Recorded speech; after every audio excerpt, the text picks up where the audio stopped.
बड़ी दुर्दशा हुई बालकों की, यह सवाल में है ना, क्योंकि हमें तो ये जब आंसर पेपर दे के आए थे तो ही पूछ रहे थे सर एक नई चीज, एक नया आविष्कार हुआ पैरेललोपाइप्ड का, वहां का सवाल आया।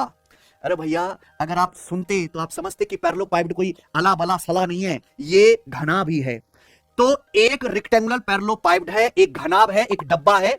इसके तीन फेस जो है एक कॉर्नर पे जो मिलते हैं उनके विकर्ण √5, √10 और √13 है। इसका आयतन ज्ञात कीजिए। डब्बा है, कोई भी डब्बा पकड़ लीजिए, इसका एक कोना देखो, इसके एक कोने पे 3 आयत मिलते हैं, ये नीचे और सामने। इनको बोलते हैं एडजेसेंट फेसेस, संयुग्मी फलक। ये रेक्टेंगल होते हैं, है ना बच्चों। और एक घनाभ के 3 एडजेसेंट फेसेस के डायगोनल दिए हैं, √5, √10 और √13। क्लियर है। और आपसे क्या पूछा, उसका आयतन।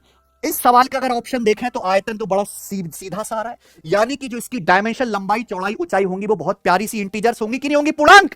बोल दो। तो मेरे प्यारे भाई, एक आयत का हम विकर्ण कैसे निकालते हैं, अंडर रूट क्या निकालते हैं भाई, √L² + B² पाइथागोरस थ्योरम से। मुझे बताओ √5 कैसे आएगा पाइथागोरस थ्योरम से, बताइए।